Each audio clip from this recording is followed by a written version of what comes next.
especialmente el corazón sobre todo. Todo lo llevo perfecto, lo que aún no se ha roto. Hola, buen lunes, ¿cómo les va? Estamos haciendo como todos los lunes un grito de corazón por Blue RTV. ¿Cómo va, Agustín? ¿Cómo Muy estás? bien, con la ausencia de Rochetti. Así es. Rochetti no está hoy por aquí, digamos, descanso. ¿no? Por un par de lunes. Un par de lunes sin Rochetti. Así que bueno, con una semana intensa la que se termina, fundamentalmente por algo que yo empiezo a visualizar, que es ahí una andanada contra el peronismo, ¿no? Una andanada de situaciones contra el peronismo que tiene diferentes capítulos, ¿no? Uno de ellos es sin duda la tan mentada, que no sabemos cuándo vamos a conocer el texto de ley, pero sí sabemos cuáles son las intencionalidades, que es la intencionalidad de la idea de la modernización laboral o la reforma laboral, que va a ser presentada claramente con una cantidad de follaje y con una cantidad de atractivos. Dentro de esos atractivos, digamos que van a tratar de presentarlo, decimos, bueno, necesitamos una reforma laboral porque lo que estamos buscando es generar nuevos puestos de trabajo, y con los actuales puestos de trabajo, con la actual reforma laboral, los empresarios no contratan, cosa que es una gran falacia, ¿no? Los empresarios contratan cuando y generan puestos de trabajo cuando hay crecimiento económico y cuando lo que producen pueden llegar a venderlo.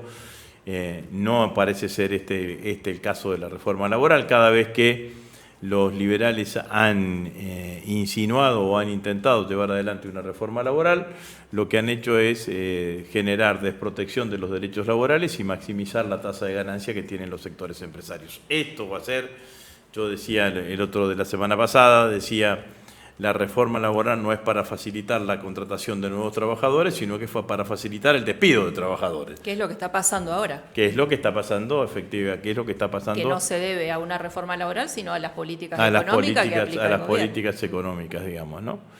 Entonces, lo que sí tiene, yo creo que va a estar perdido, digamos, ¿no?, dentro del texto de la reforma laboral, de la ley de intento de modernización laboral, es el intento de terminar con las convenciones colectivas de trabajo. Y en esto yo quiero detenerme porque hay que explicar qué son las convenciones colectivas de trabajo y por qué existen en la Argentina, digamos, ¿no? Porque no es que existen en todos los países del mundo, digo, en muchos otros países, inclusive gobernados por líderes progresistas, como en el caso de Brasil, no existen convenciones colectivas de trabajo como las tenemos entendidas acá en la Argentina. ¿Qué es la Convención Colectiva de Trabajo? Porque pasó el peronismo por acá. Porque pasó el peronismo, entre otras cosas. Ni más. La Convención Colectiva de Trabajo es un ámbito en donde se sienta la representación del sector empresario y la representación del sector laboral y definen las condiciones de trabajo, las condiciones laborales, que entre eso, obviamente que también está dentro de eso el salario, para los trabajadores de todo el país de una determinada rama de la actividad económica, del comercio, de la industria, de los servicios en términos generales. Entonces, ¿eso qué genera? Eso genera que haya una fortaleza, de alguna manera, de la representación sindical, digamos, ¿no? Porque es alguien que viene a representar a todos los trabajadores, por ejemplo, metalúrgicos de todo el país. Entonces, esa representación de alguien que representa a todos los trabajadores metalúrgicos de todo el país equilibra de alguna manera la representación del capital. Bueno, lo que quieren hacer ahora es que desaparezca esto y que esa discusión se lleve a que se discuta empresa por empresa, en donde la relación entre el capital, el representante del capital, y la relación del representante de los trabajadores es mucho más inclinada a favor del capital que a favor de los trabajadores, y con eso, bueno, sin duda que van a tener la posibilidad de imponer una mayor cantidad de condiciones. Pero esto que también ¿a quién lleva? Que se termina el poder que tienen los sindicatos, el poder que tienen las organizaciones del movimiento obrero, la intermediación. Porque la realidad es que si el sindicato nacional no va a poner, por ejemplo, la UON es UOMRA, Unión Obrera Metalúrgica de la República Argentina.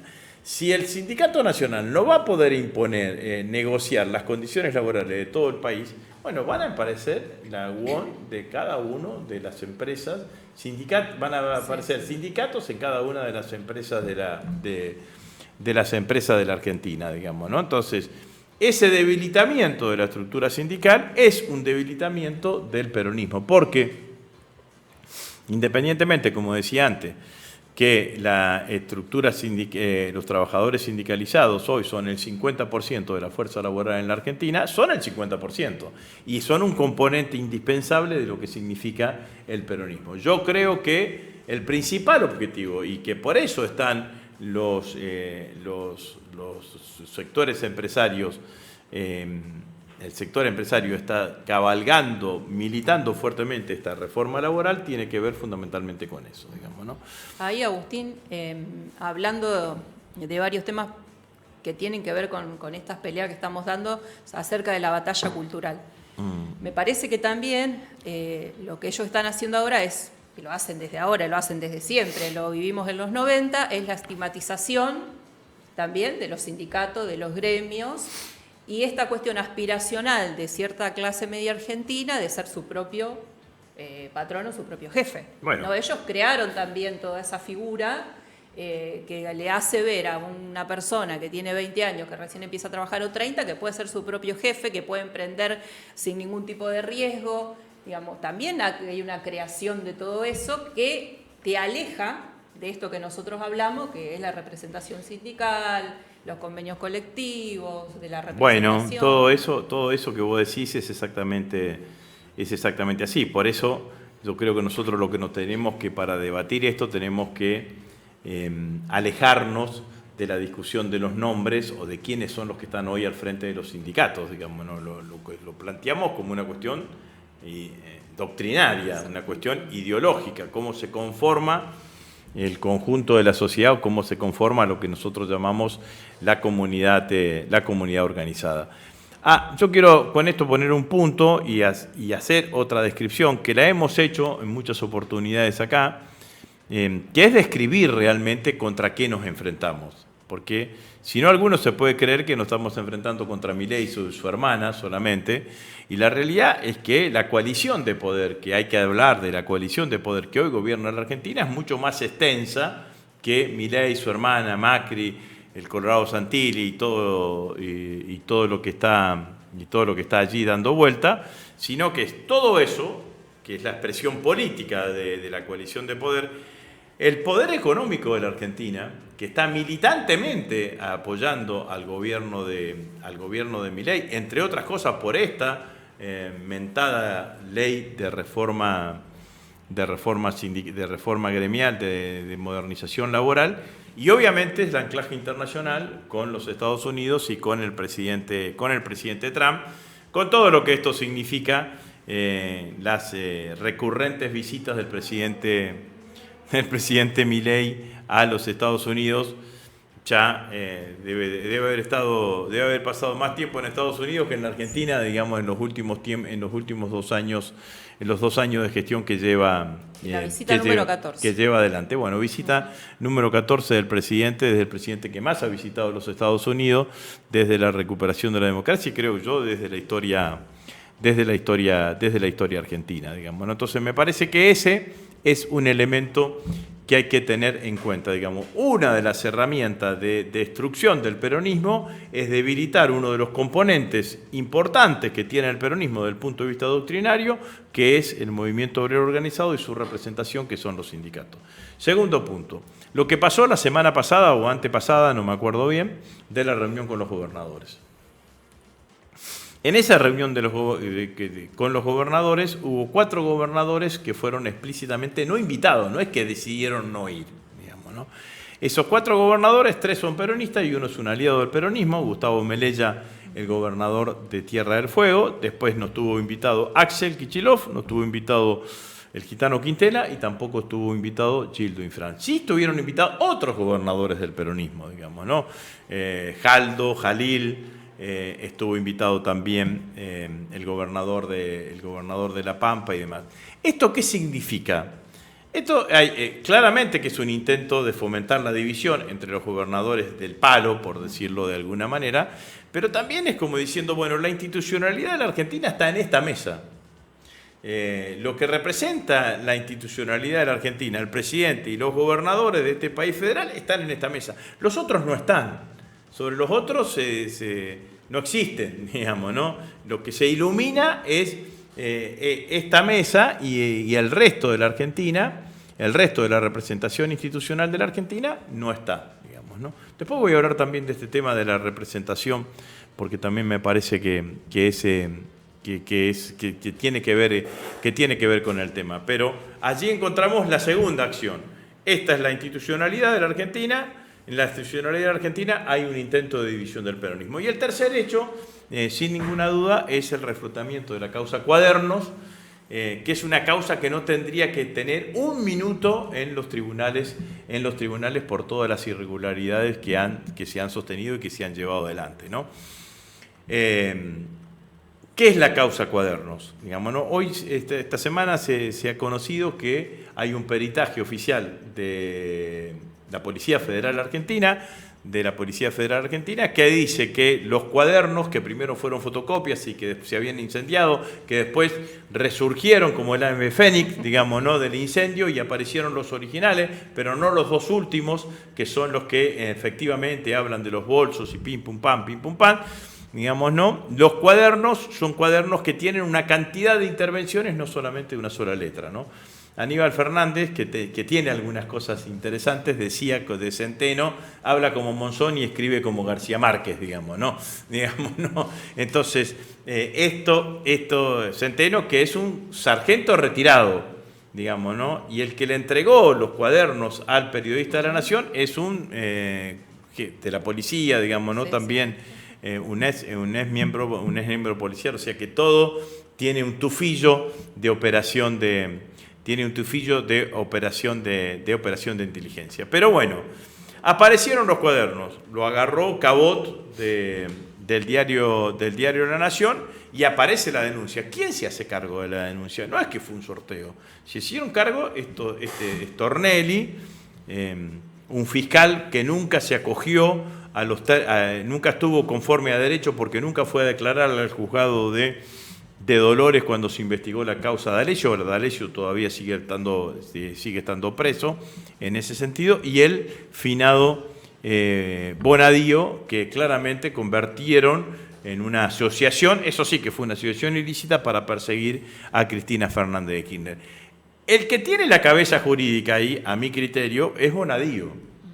Bonadío es el que dice, che, esto como está, porque son fotocopias, porque tienen tachadura y demás, no van a constituir una prueba fehaciente. Entonces, ¿qué hacen? Empiezan a meter preso, con esta idea de la prisión preventiva, a una cantidad de empresarios, y después a esos empresarios les dicen, bueno, miren, lo que ustedes tienen que...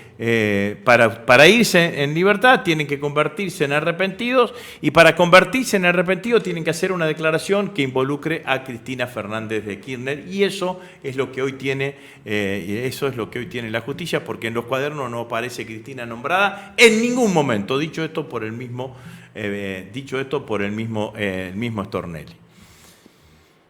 Además de todo esto, lo que aparece es que la aplicación de la ley del arrepentido, que es una ley cuestionable desde el punto de vista ético, desde todo punto de vista, porque, digamos, la ley del arrepentido, ¿qué es? Es negociarle la libertad a alguien para que diga lo que vos quieras que diga. Entonces, es una ley para ser aplicada con mucho sigilo, con un bisturí. Entre Bonadío y Stornelli la aplicaron con un Tramontina, digamos, ¿no? Más o menos esta fue la situación. Además, no hay... Mira, Silvia, la ley del arrepentido dice que el testimonio de los arrepentidos tiene que tener sustento digital. ¿Sabés lo que dicen ellos que es el sustento digital? Lo que está, el texto que está en el numerador, digamos, en el ordenador, que es en la computadora. No hay video, no hay audio de ninguno de los arrepentidos. No hay video, no hay audio de ninguno de los arrepentidos. Entonces tenemos una causa en donde los cuadernos están con liquid paper, no sabemos quién utilizó liquid paper. Fueron fotocopia, tienen distinto ritmo, tienen distinta tinta, tienen distintas situaciones, no sabemos absolutamente. No sabemos nada absolutamente de todo eso. O sea que los cuadernos pueden estar invalidados como prueba. De hecho, los hicieron aparecer 2 años después porque sabían que las fotocopias no eran una prueba. Claramente que sabían que las fotocopias no podían ser tomado como prueba. Entonces los hicieron parecer 2 años después, pero faltaban los 2 últimos cuadernos de los originales, que son los que hablan de los bolsos, Los otros cuadernos son unas anotaciones de un remisero. Fui a tal lugar y lo esperé durante tantos minutos al señor secretario, licenciado, Tenemos esto de los cuadernos, tenemos la aplicación, la mala aplicación de la ley del arrepentido. No hay de parte de los arrepentidos ningún testimonio digital de esos arrepentidos. Si no hay video, no hay audio. Y inventan de vuelta este tema de la asociación ilícita que ya fue desestimado en la causa vialidad. Ahora, lo tenemos a ATN hace una semana hablando, ATN, Canal 13, hace una semana hablando del juicio de los cuadernos y ensuciando a la totalidad del peronismo, diciendo la corrupción, todo este tipo de cuestiones que permanentemente... Ahora, Agustín, qué tremendo, porque vos, desde que arrancaste, ¿no? Fuiste enumerando distintos sectores que van atacando al peronismo, que no son cualquier sector, porque tenés la pata mediática, la pata política, la pata judicial, haciendo un desgaste constante contra el peronismo. No es de ahora, lo vienen haciendo, lo profundizan después de las elecciones. Ahora, qué desafío que tiene el peronismo de acá en adelante. Efectivamente. Para tratar de sortear todos esos inconvenientes, ¿no? Porque no es menor. Estoy pensando en el camino y en la pelea que hay que dar hacia adelante, y en algún momento, cuando volvamos a ser gobierno, de empezar a poner límite con todas estas cosas, ¿no? Bueno, claro. Ellos avanzan. Eso es así. Lo que vos decís es claramente así, digamos, ¿no? En un escenario que se da el avance, que esto también vale la pena tratar de analizarlo, digamos, ¿no? Porque desde que perdimos las elecciones hasta ahora, que la perdimos por 5 puntos, 40 puntos a 35 puntos, en los sistemas de medios de comunicación, en los streamers, en todos lados, aparece que ese 40% aparece como si fuese el 80%. Sí. Digamos, está sobre representado. No solamente en la cantidad de dirigentes que aparecen y demás, sino que también hay muchos comunicadores nuestros, muchos opinadores, consultores ligados al campo nacional y consultores, sociólogos, que terminan estando imbuidos o influenciados por parte del discurso hegemónico, dominante. Por parte del discurso hegemónico y dominante. Entonces, termina yendo alguien a un reportaje y tiene que explicar parece que el único déficit que existe es el déficit fiscal, digamos, ¿no? Que no hay otros déficits en Argentina.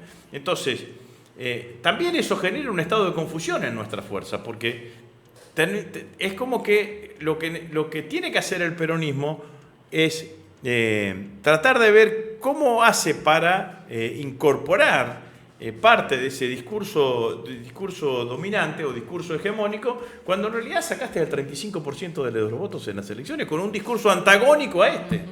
Entonces perdiste las elecciones, pero no perdiste por nocaut, perdiste 40-35. Los libertarios están a 6 puntos de ganar en primera vuelta y nosotros estamos a 10 puntos de ganar en primera vuelta. No es una locura el proceso. Ahora, cuando uno ve la representación, parece que la representación en los medios de comunicación, en los streaming y todo ese tipo de cuestiones, es mucho más importante los que terminan, inclusive en los del palo, por decirlo de alguna manera, representando ese 40% termina estando sobre representado con respecto a este 35%. Seguramente eso es lo que van a argumentar cuando intenten defender los distintos proyectos que van a enviar al Congreso. Nos votó el 40%. Bueno, el problema es que nosotros nos creamos que ese 40% es un valor absoluto que te da patente de loco, digamos, ¿no? Y que puede hacer absolutamente, y el desafío es todo. Que los dirigentes, digamos, que salieron elegidos por ese 35% se hagan cargo. Hay que hacerse cargo de lo que representás. los valores que te siguieron y que te acompañaron en ese 35%. Y salir de la agenda que te proponen, ¿no? Y salir porque y vos correr vas de la a agenda defenderte siempre, digamos, pasa siempre con los dirigentes peronistas. Te invitan a un lugar y tenés que defenderte de las cosas que te dicen. Es difícil proponer tu propia agenda, Ajá. es difícil hablarle a la gente. Bueno, ahí está el desafío, ¿no? Saltar eso.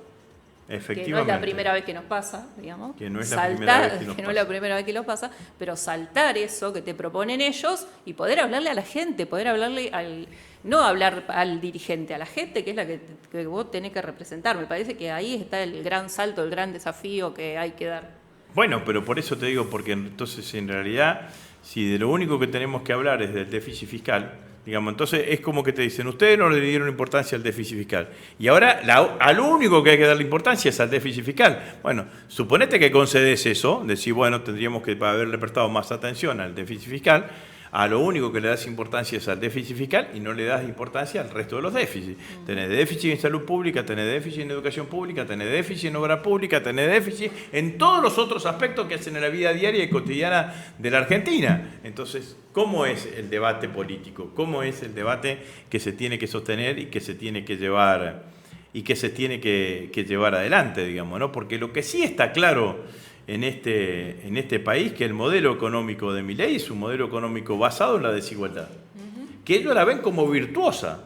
La desigualdad es virtuosa, porque ellos lo que terminan diciendo que la desigualdad es virtuosa, entonces, ¿por qué? Porque alienta la competencia. Bueno, y la verdad es que la desigualdad lo único que hace es generar una mayor distancia entre los distintos sectores sociales y concentrar la rentabilidad económica del país en pocas manos, o en esos grupos económicos, y sumergir a la mayor cantidad de argentinos o una gran parte de los argentinos en la pobreza, que es otro concepto que nosotros tenemos que entrar a redefinir, digamos, ¿no? Porque uno dice, ¿quién es pobre? Y entonces te imaginas solamente aquel que está en situación de calle.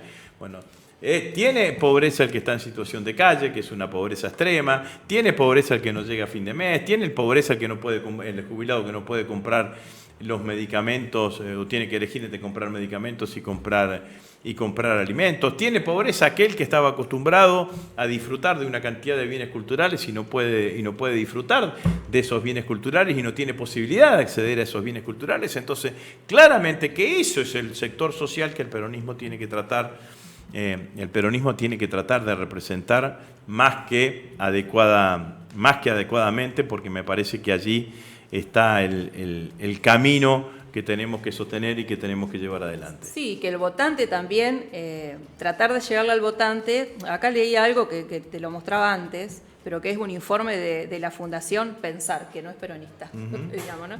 Y dice, la clase media resiste, pero se redefine. Sigue siendo el corazón aspiracional del país, aunque cada vez más golpeado por la pérdida de poder adquisitivo y el desencanto social. Bueno, eso, para lo aspiracional te lo da el peronismo. No bueno, eso es claramente así. Y por lo demás, me parece que también con este tema de lo que yo he visto, porque ¿qué me pasó, digamos, no? Yo veía que la semana previa a las elecciones, cualquier comunicador amigo nuestro, digamos, ¿no? Por decirlo de alguna manera, cualquier sociólogo, opinólogo, politólogo del palo, le pegaba a Milei, digamos, nos criticaba porque no éramos lo suficientemente duros. Ganó Milei y cambiaron, digamos, ¿no? Bueno, ¿y ahora qué resulta, digamos, no? Que parecía que la hegemonía de la derecha y de la ultraderecha era impresionante y ahora resulta que un zurdo comunista ganó en la capital del mundo, que es Nueva York, digamos, ¿no? Y a mí me parece también echar allí un párrafo, digamos, ¿no? Con todo lo que significó estas elecciones en Nueva York, que ganó Mamdani, Mamdani, digamos, ¿no? Mamdani, que es musulmán, que tiene 34 años, que dice ser socialista, que de hecho es del sector del ala más progresista del Partido Demócrata, la que lidera a nivel nacional el senador Bernie Sanders, que es inmigrante, que hijo de padres inmigrantes, y que ahora desacomoda, digamos, ¿no? Porque resulta que lo votaron los jóvenes, que lo votaron las mujeres. Eso no significaría desacomodar a nadie, digamos, ¿no? Desacomodar a nadie, porque las mujeres claramente vienen votando, siendo la resistencia a todas las políticas, las políticas de derecha, que Trump, lo mismo que hizo con la Argentina, los amenazó a los vecinos de Nueva York diciendo que no iban a recibir asistencia del gobierno federal en tanto en cuanto voten a un candidato de izquierda, y terminaron votando a un candidato de izquierda, y que aparece ahora con algunos análisis que he visto, otros no, otros me parecieron muy piolas, muy interesantes.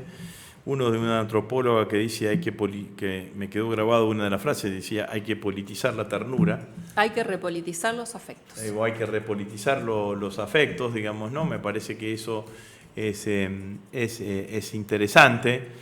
Dicho de esta manera, el Che Guevara decía, estamos hablando del Che Guevara, que decía que hay que endurecerse sin perder la ternura jamás, digamos, ¿no? Y la que se endurecía sin perder la ternura era Evita, digamos, ¿no? Que era fundamentalmente la que le hablaba siempre a los pobres en la Argentina, a sus descamisados, a sus cabecitas negras, como decía ella. Pero independientemente de todo esto, se intenta reducir de vuelta la campaña de Mamdani a la utilización de las redes. Y aquel tipo era un simpático, que llegaba a la gente y ese tipo de cuestiones. Y la verdad es que tenían una organización durante un año de más de 10.000 voluntarios que salieron a timbrear cada una de las calles de Nueva York.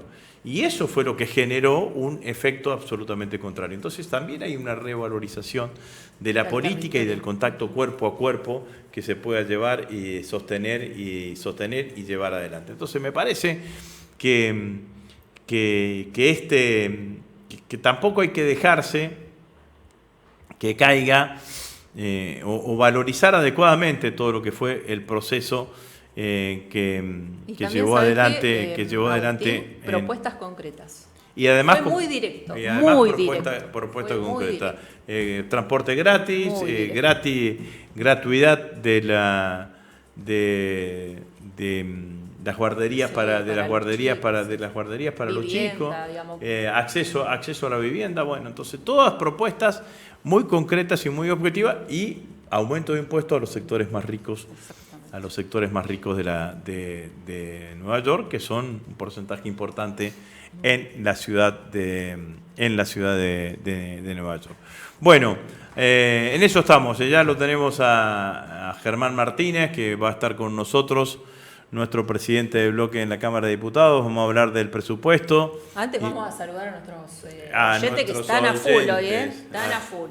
Jorge Alberto dice que hay que atraer a la gente, que se involucre, que juntarnos. A Dardo Dardo es como nuestro, ¿viste? Dardo todo el tiempo nos está comentando, así que le mandamos un beso grande. Andrea, que dice, para volver hay que gobernar y salir a construir desde abajo con propuestas y programas que atraigan. Bueno, a Silvia Vaca un beso grande, hablando acerca de la definición de pobreza. Otros compañeros reivindicando el territorio. Así que bueno, les agradecemos a todos que estén del otro lado y quédense porque ya viene Germán Martínez con nosotros. Bueno, muchas gracias.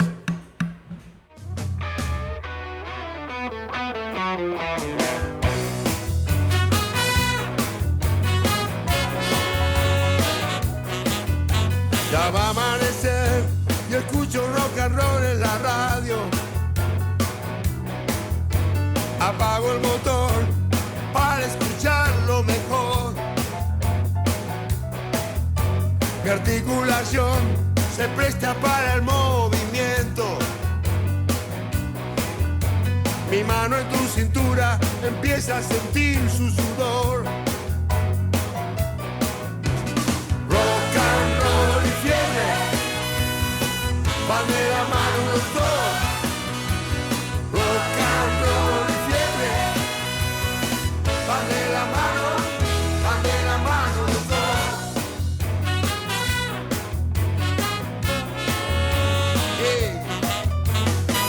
gente se acercó y empiezan a marcar el paso. La luz se apagó, va a comenzar la función.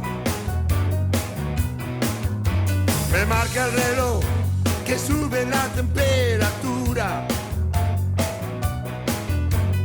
Todo se prepara, esta noche hay rock and roll. Rock and roll y fiebre, van de la mano los dos. Rock and roll y fiebre, van de la mano los dos. Me encuentro lejos de la ciudad, hay una ruta entre vos y yo. No tengo paciencia, no puedo esperar. I'm me motherfucker with a vest and a packer. Rattlesnake boots, I'm 44 from his papa.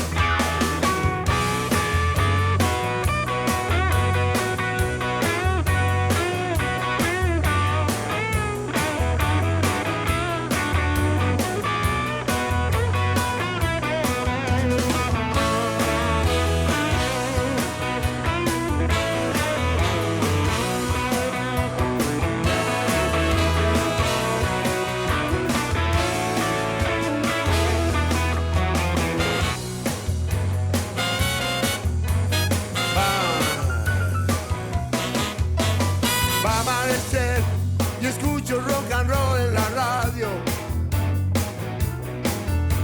Apago el motor para escucharlo mejor. Mi articulación se presta para el movimiento. Mi mano en tu cintura empieza a sentir su sudor. Rock and roll y fiebre, van de la mano los dos. Rock and roll y fiebre, van de la mano los dos. Rock and roll y fiebre, van de la mano los dos. Rock and roll y fiebre, van de la mano los dos. Hey. Continuamos en Un Grito de Corazón. Nuestro invitado de hoy, Germán Martínez, jefe del bloque de diputados de Unión por la Patria. Compañeras, ¿cómo te va, Germán? ¿Qué tal? ¿Cómo le andás? va? Muy bien. Bien, bueno, lo venía escuchando, así que acá estoy a disposición.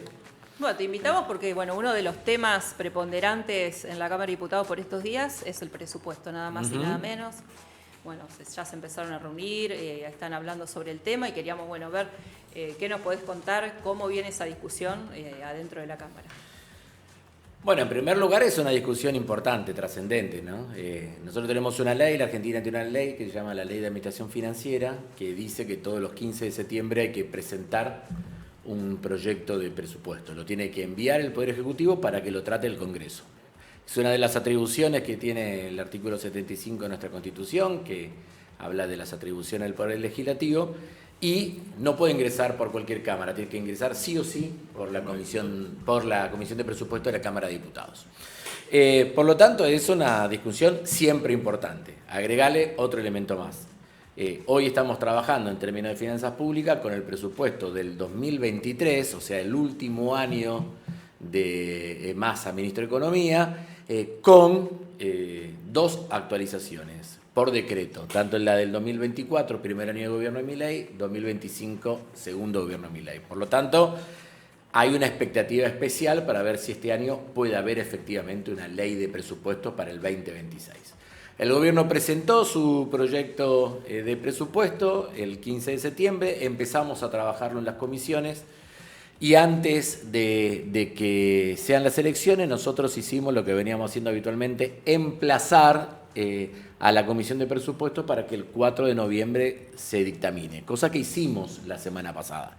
El gobierno no quiere que se trate de esa manera, el gobierno quiere que se trate recién después del día de diciembre con la nueva conformación de la Cámara. Y por eso intentó dividir todas las posiciones opositoras la semana pasada en la Comisión de Presupuestos y ellos ya empezaron en alguna manera a mostrar cómo van a intentar negociar de más. en el dictamen, en el despacho que sacó el oficialismo, estuvieron los libertarios, estuvo el PRO, estuvo la UCR de Loredo, estuvieron los libertarios con peluca, que llama la Liga del Interior, estuvieron los partidos provinciales, así que con eso nos empataron en firmas y como el presidente de la comisión tiene doble firma en caso de empate, se logró dictamen de mayoría. Tengo para mí la idea que no se va a poder tratar de acá hasta el 10 de diciembre, que efectivamente se va a tener que volver a dictaminar, porque todos los despachos terminan el 30 de noviembre su vigencia, y el gobierno lo querrá tratar casi como agenda prioritaria durante el mes de diciembre. ¿Tu lectura es que el gobierno quiere presupuesto o no quiere? A diferencia de los anteriores, daría la sensación de que tiene mayor predisposición a que haya ley de presupuesto. Daría la sensación. Dio todas las gestualidades y las señales en ese sentido, ¿no?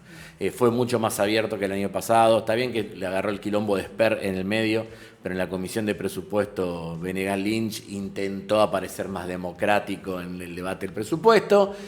Además, ellos mismos dicen en todos lados que quieren tener ley de presupuesto. Algunos dicen que hay en realidad una presión tanto del Fondo Monetario Internacional como del Tesoro de los Estados Unidos para que efectivamente haya ley de presupuesto. Bueno, veremos ahora que van a tener un número más potente para depender menos de los aliados. En realidad de eso, por eso quieren tratarlo después del 10 de diciembre.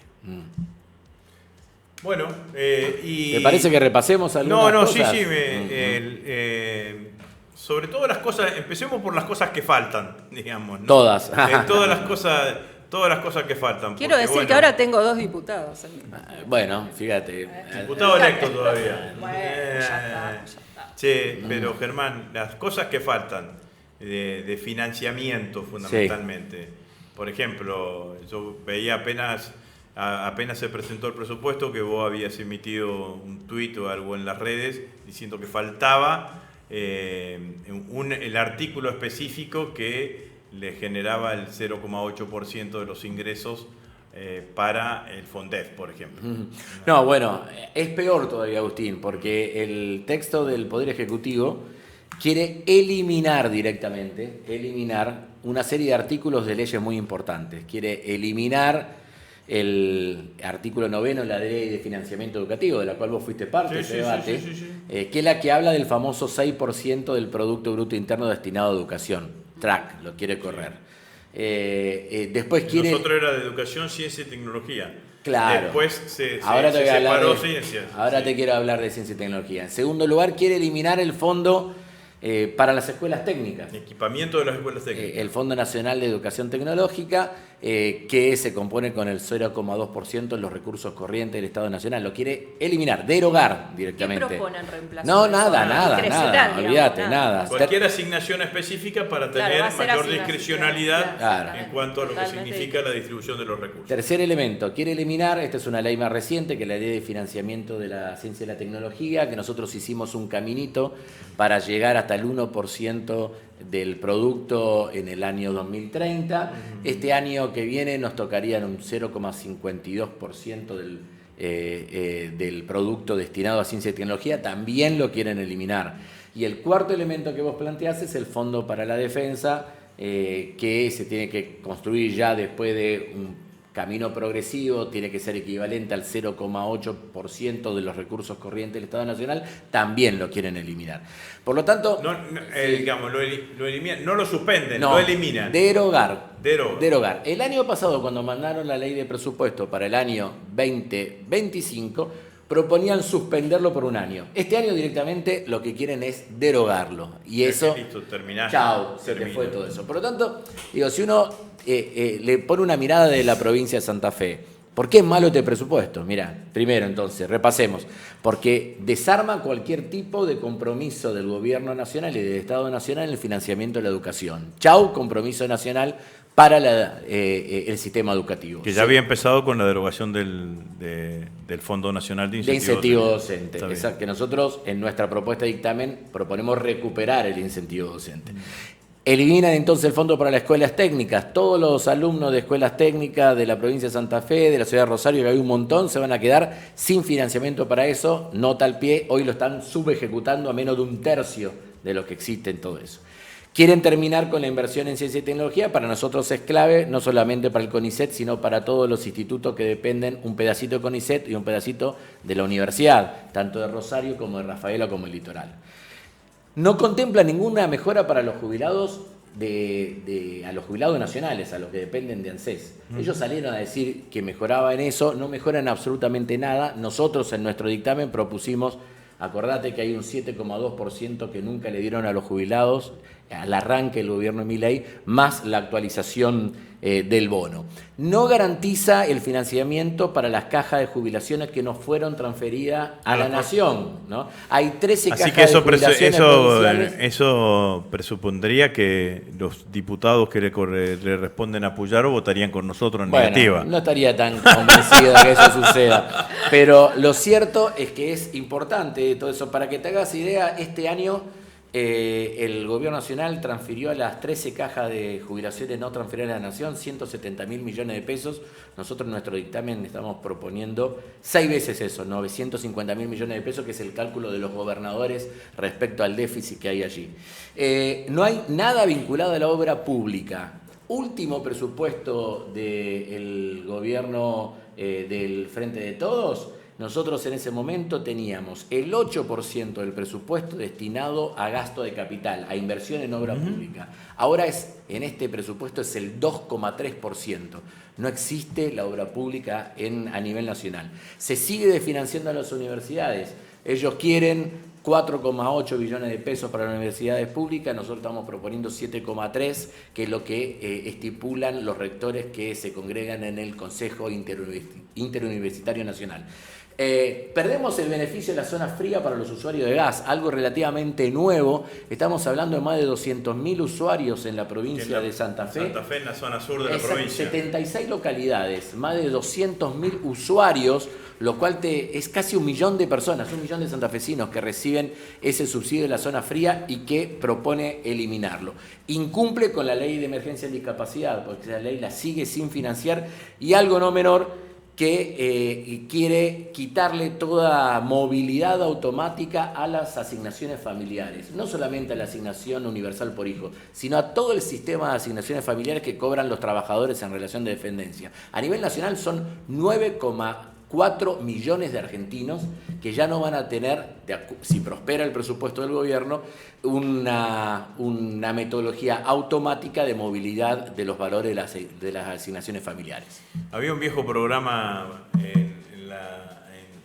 en Rosario que se llamaba, ¿te acordás del Clan? ¿Dónde está la plata? ¿Y dónde está la plata, digamos, no? Y entonces, ¿y dónde está la plata? ¿A dónde van? Bueno, ahí vimos todos los recortes, digamos, ¿no?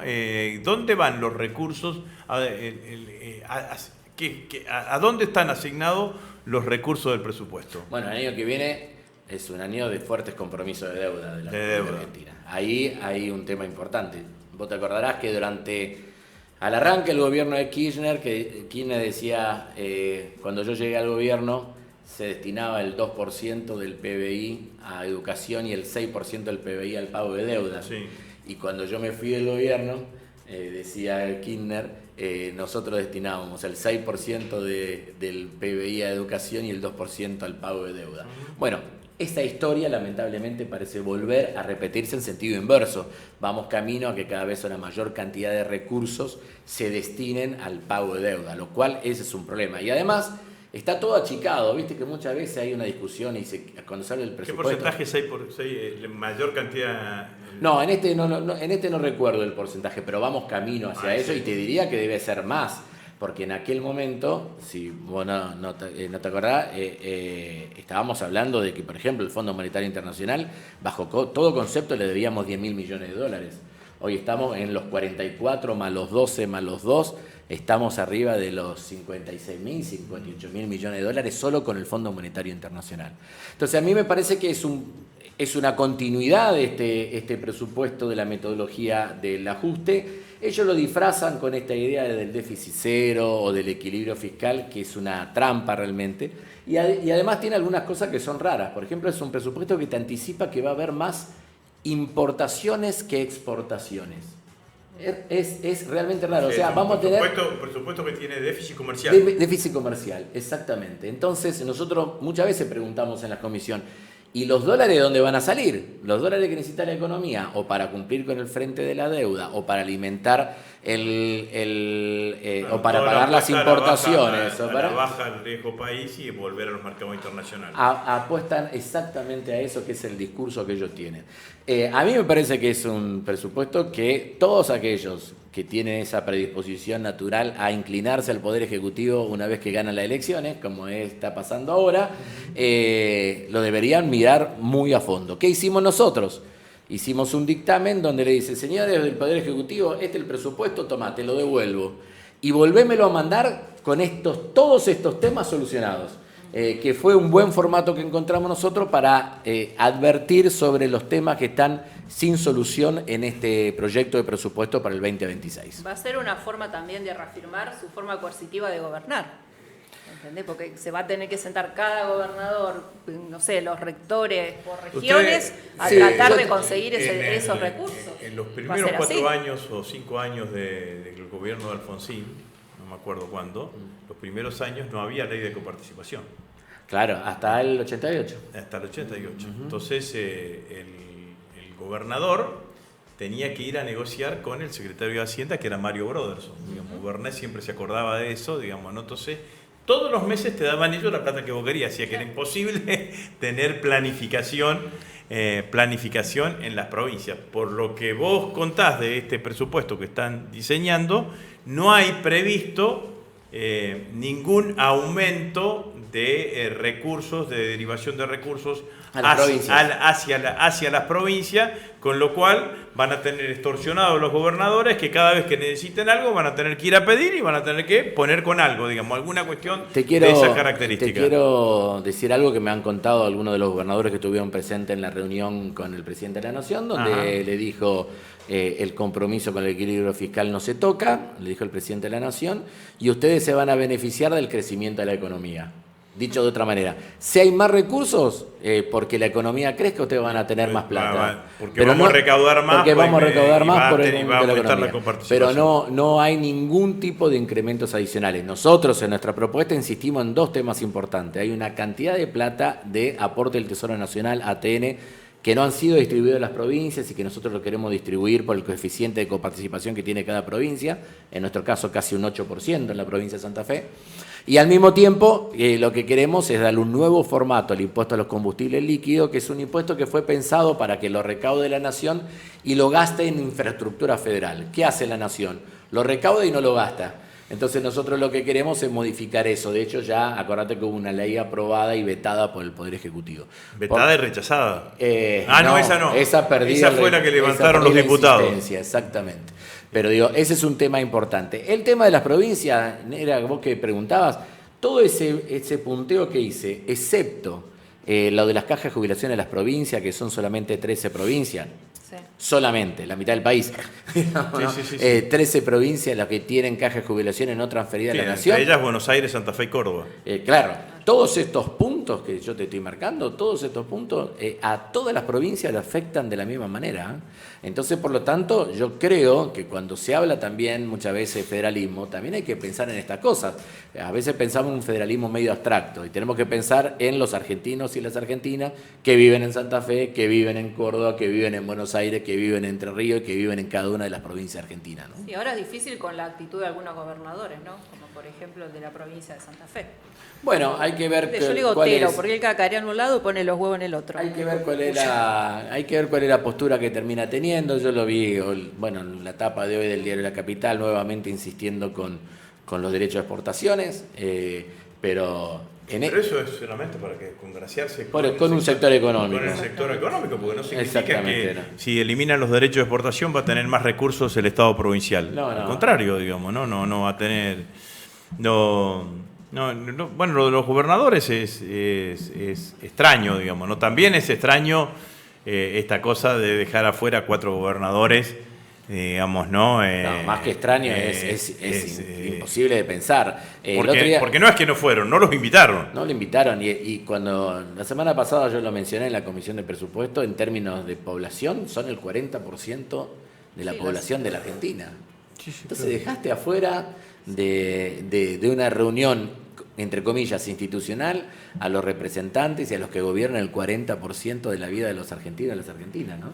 Me parece que eso también habla a las claras que no hay un deseo real de un diálogo político, lo que quieren es generar un nuevo mecanismo de toma y daca, de negociación bilateral, que eso le permite llegar a la aprobación en diputados y en el Senado, y con eso decir, bueno, tenemos ley de presupuesto, y creo que, insisto, daría la sensación de que hay una solicitud por parte tanto del FMI como del gobierno de los Estados Unidos para que se pueda tener... Para que haya institucionalidad, que Exactamente. haya pedazo más de institucionalidad, Claro. digamos, ley de presupuesto, que haya reunión y diálogo con los gobernadores, en un momento en donde además, bueno, la economía también le empieza a mostrar tensiones, ¿no? Porque todas las consultoras indican de que vamos a tener una inflación más alta en el mes de octubre y en el mes de noviembre, y claramente que la aspiración del gobierno de ir juntando reservas no aparece en ningún lado, digamos, ¿no?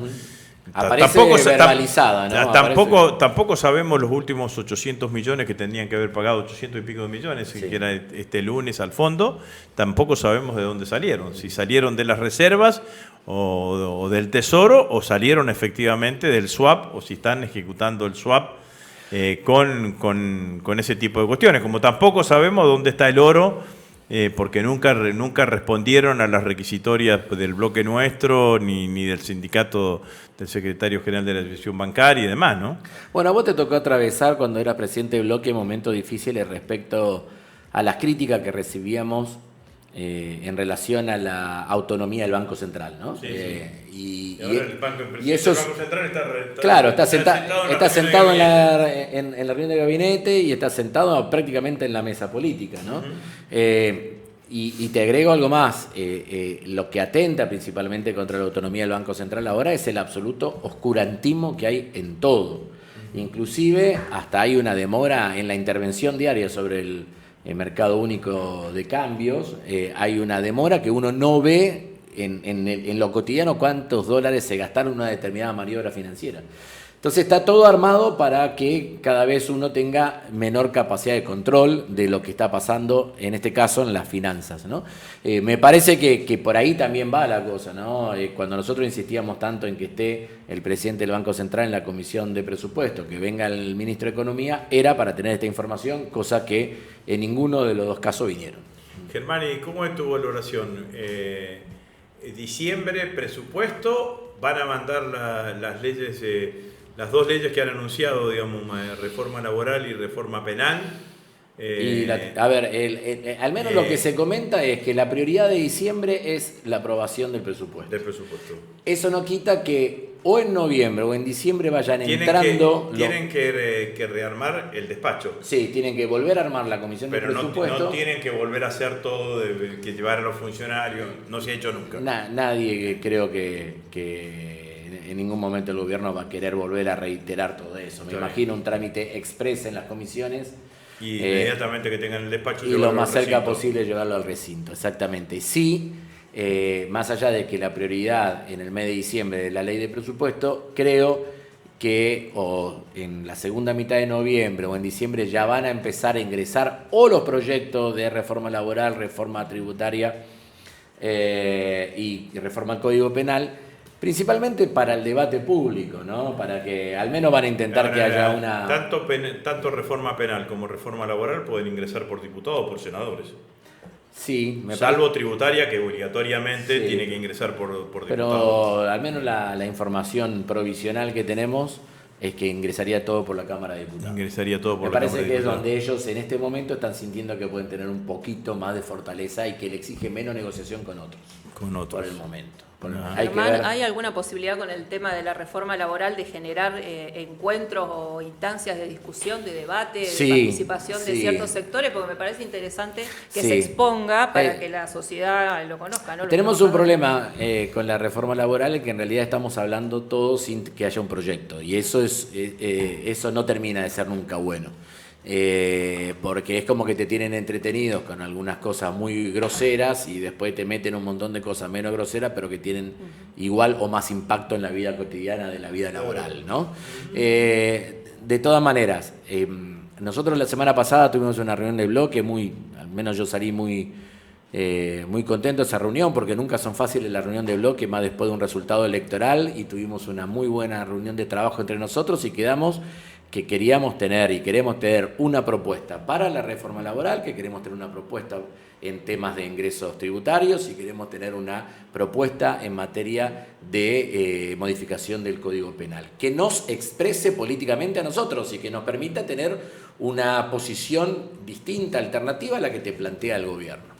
¿Esto es la primera vez que lo hemos hecho? No, lo venimos haciendo siempre. Nosotros tuvimos otra mirada y otro dictamen, un dictamen de minoría, por ejemplo, el tema ficha limpia. No era que estábamos en contra, teníamos, es más, lo expliqué acá, me acuerdo en algún momento, teníamos otra idea respecto a eso. Tuvimos otra mirada respecto a el régimen penal juvenil.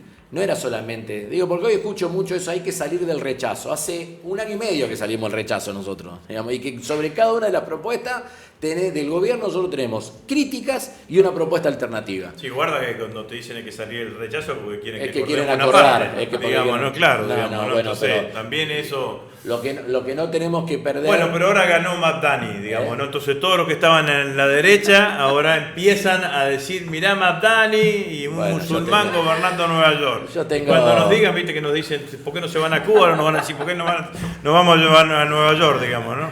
Yo tengo una mirada prudente respecto a esas cosas, más allá de que siempre es bueno tener alguna referencia en el otro hemisferio ideológico, que siempre viene bien, sí, pero claro. acordate que los dos éramos bastante más jóvenes, Agustín, y durante gran parte de la década de los 90, medio como que decíamos, bueno, anda todo horrible, el neoliberalismo te gana todos los espacios, pero te queda el intendente de Porto Alegre, te queda, y en realidad todos sabemos que los grandes temas terminan modificándose cuando los estados nacionales cambian el rumbo de sus economías. Sí, ¿no? pero que una sociedad como la sociedad neoyorquina vote en sentido contrario al discurso dominante. Totalmente. No, y con la presión que le ejerció Donald Trump. No, pareciese que la presión de Trump sí generó más efecto en la Argentina que en Nueva York.